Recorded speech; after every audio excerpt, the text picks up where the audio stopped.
नमस्कार दोस्तों, इस वीडियो में हम जानेंगे कि पर्सनल लोन क्या होता है, किन कंडीशन में हम पर्सनल लोन ले सकते हैं, पर्सनल लोन के लिए क्या क्या नुकसान होते हैं, क्या क्या फायदे होते हैं, किस प्रकार से हम ये लोन अप्लाई कर सकते हैं। ये सारे टॉपिक हम इस वीडियो में डिस्कस करेंगे, तो आप इस वीडियो को पूरा अंत तक देख सकते हैं। जैसा कि दोस्तों नाम से ही पता चलता है कि जब हम अपने किसी भी पर्सनल खर्चों की पूर्ति के लिए लोन लेते हैं तो ये पर्सनल लोन होता है। ये पर्सनल खर्चे किसी भी प्रकार के हो सकते हैं, जैसे कि हम शादी ब्याह के खर्चों के लिए यह लोन ले सकते हैं, मेडिकल इमरजेंसी, ट्रेवल करने के लिए, एजुकेशन के लिए, या अपने घर के नवीनीकरण करने के लिए, या फिर अगर आप अपना कोई छोटा बिजनेस शुरू करने की सोच रहे हैं तो आप अपने बिजनेस की जरूरतों को पूरा करने के लिए भी पर्सनल लोन ले सकते हैं। अब बात आती है दोस्तों कि हम पर्सनल लोन कहां से ले सकते हैं। भारत में अनेक बैंक और नॉन बैंकिंग फाइनेंशियल कंपनीज, जिन्हें हम NBFC भी कहते हैं, वे दोस्तों आकर्षक ब्याज दर के साथ ग्राहकों को पर्सनल लोन की सुविधा ऑफर कर रहे हैं। इसके अलावा बहुत सारे ऋणदाता ऐसे भी हैं जो अपने मोबाइल फोन की मदद से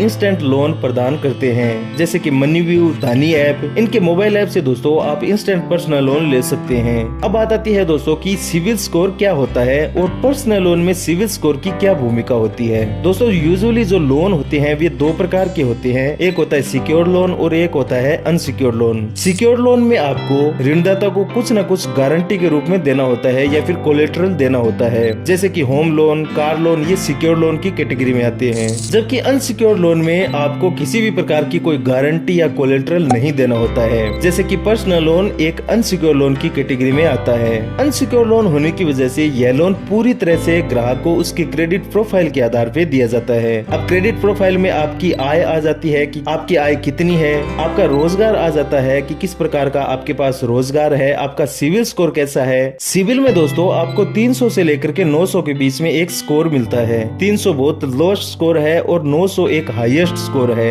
जितना कम स्कोर होगा उतना ही आपको लोन मिलने के जो चांस है वो कम होंगे, और आपका स्कोर जितना अधिक होगा उतने ही आपको लोन मिलने के चांस भी अधिक होंगे। आमतौर पे दोस्तों जो अच्छा सिविल स्कोर माना जाता है वह 700 या 750 से अधिक का स्कोर एक गुड स्कोर कंसिडर किया जाता है। अब जान लेते हैं दोस्तों कि पर्सनल लोन के क्या क्या लाभ हमें मिल सकते हैं। जैसा कि हमने जाना कि यह एक अनसिक्योर्ड लोन होता है, जिसकी वजह से यहाँ पे आपको कोई गारंटी या फिर सिक्योरिटी नहीं देनी होती है। यह लोन दोस्तों आप अपने किसी भी पर्पज के लिए दे सकते हैं, सिर्फ गैम्बलिंग या फिर इलीगल कामों को छोड़ करके आप अपने किसी भी पर्सनल खर्चों के लिए यह पर्सनल लोन ले सकते हैं। यहाँ पे आपको बहुत कम डॉक्यूमेंट देने होते हैं, और अगर आप एक सैलरीड पर्सन है और आपका सैलरी अकाउंट उसी बैंक में है जिस बैंक से आप पर्सनल लोन लेना चाहते हैं, तो बहुत कम डॉक्यूमेंट या फिर बिना डॉक्यूमेंट के भी आप यहाँ से पर्सनल लोन प्राप्त कर सकते हैं। जिनका सिविल स्कोर अच्छा है उनको सबसे सस्ता पर्सनल लोन मिल सकता है। अब जान लेते हैं दोस्तों कि पर्सनल लोन के नुकसान क्या क्या हो सकते हैं। पहली चीज दोस्तों कि पर्सनल लोन सबसे हाईएस्ट रेट ऑफ इंटरेस्ट वाला लोन होता है, क्योंकि पर्सनल लोन एक अनसिक्योर्ड लोन होता है। यहाँ पे आपको कोई सिक्योरिटी या कोलेटरल बैंक को नहीं देना होता है, तो बैंक आपको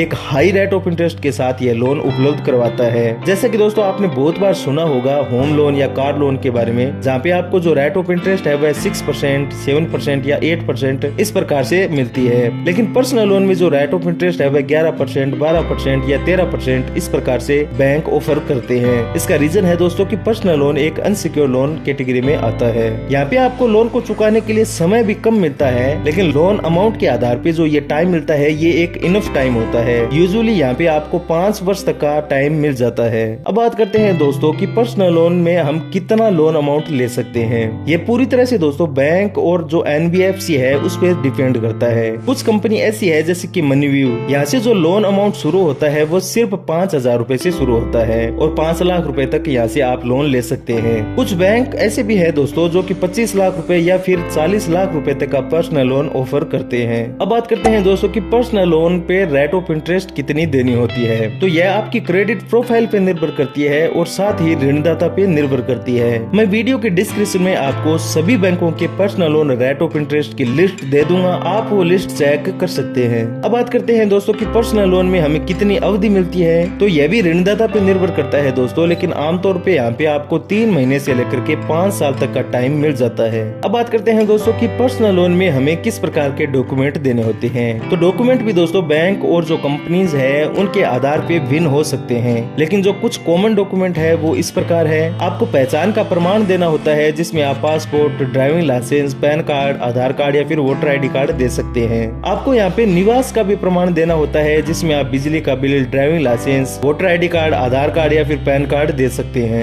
यहाँ पे आपको पासपोर्ट साइज फोटो देना होता है, मोबाइल नंबर देना होता है, आपको इनकम का प्रूफ देना होता है जिसमें आप सैलरी स्लिप या फिर बैंक स्टेटमेंट आपसे लिया जा सकता है। इसके अलावा कुछ अन्य डॉक्यूमेंट भी आपसे मांगे जा सकते हैं। अब बात करते हैं दोस्तों कि पर्सनल लोन के लिए एलिजिबिलिटी क्राइटेरिया क्या होता है। यह भी दोस्तों बैंक और कंपनी पे निर्भर करता है जो हमें पर्सनल लोन उपलब्ध करवाते हैं, लेकिन कुछ कॉमन जो पात्रता है वह इस प्रकार है। आवेदक भारत का निवासी होना चाहिए, आपकी मिनिमम एज 18 वर्ष की होनी चाहिए। सभी प्रकार के जो सैलरीड और सेल्फ एम्प्लॉयड लोग हैं वे इस लोन के लिए अप्लाई कर सकते हैं। आपका सिविल स्कोर 750 या फिर इससे अधिक का होना चाहिए। अब बात करते हैं दोस्तों कि हम पर्सनल लोन के लिए किस प्रकार से अप्लाई कर सकते हैं। आप दो प्रकार से अप्लाई कर सकते हैं। एक है आप ऑनलाइन अप्लाई कर सकते हैं और दूसरा है आप ऑफलाइन अप्लाई कर सकते हैं। ऑनलाइन अप्लाई करने के लिए आपको सबसे पहले उस बैंक या फिर नॉन बैंकिंग फाइनेंशियल कंपनी की ऑफिशियल वेबसाइट पे जाना होगा जहाँ से आप पर्सनल लोन लेना चाहते हैं। वेबसाइट के होम पेज पे वहाँ पे आपको पर्सनल लोन का सेक्शन दिखाई देगा, उस पे आपको क्लिक करना होगा और नेक्स्ट पेज पे आपको अप्लाई नो के ऑप्शन पे क्लिक करना होगा। उसके बाद आपके सामने रजिस्ट्रेशन फॉर्म ओपन होगा, उसमें आपको कुछ जानकारी अपनी फिल करनी है और फॉर्म को वहाँ से सबमिट करना है। आपके द्वारा फॉर्म सबमिट करने के बाद ऋणदाता आपसे कॉन्टेक्ट करेगा और लोन की प्रक्रिया को आगे जारी करेगा। दूसरा है दोस्तों आप ऑफलाइन अप्लाई कर सकते हैं। इसके लिए आपको अपने नजदीकी बैंक की ब्रांच में जाना होगा,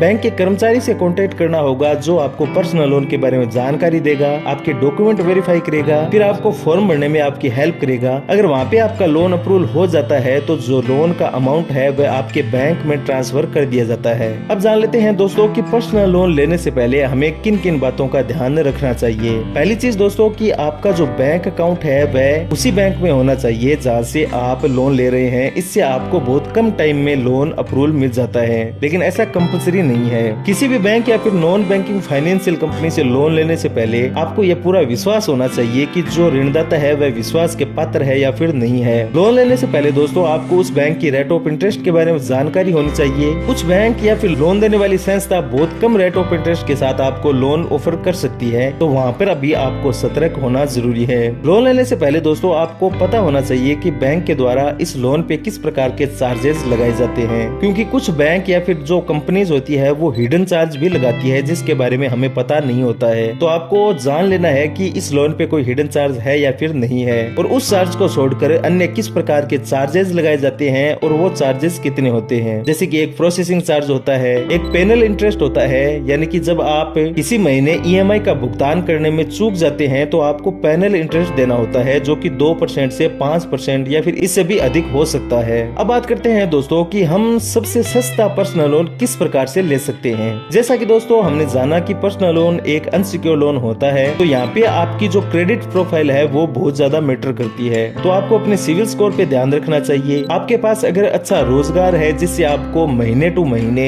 एक इनकम हो रही है तो भी आप यहाँ पे सबसे सस्ता पर्सनल लोन ले सकते हैं। आप जितना लोन लेते हैं वो भी आपके पर्सनल लोन को प्रभावित कर सकता है। महिलाओं को यहाँ पे दोस्तों रेट ऑफ इंटरेस्ट में छूट मिल सकती है। जो सैलरीड पर्सन है, क्योंकि उनकी एक सैलरी आती है तो उनको बहुत कम डॉक्यूमेंट के साथ यहाँ पे लोन मिल सकता है। उम्मीद करता हूँ दोस्तों कि आपको यह वीडियो इन्फॉर्मेटिव लगा होगा। अगर आपको पर्सनल लोन के बारे में किसी भी प्रकार की कोई अन्य जानकारी लेनी है तो आप हमें वीडियो के कमेंट में लिख सकते हैं। इस आर्टिकल का लिंक भी आपको वीडियो के डिस्क्रिप्शन में मिल जाएगा। इस आर्टिकल को भी आप पढ़ सकते हैं। वीडियो अच्छा लगा तो वीडियो को लाइक करें, शेयर करें दोस्तों, और इस YouTube चैनल को सब्सक्राइब जरूर करें ताकि हम ग्रो कर सकें।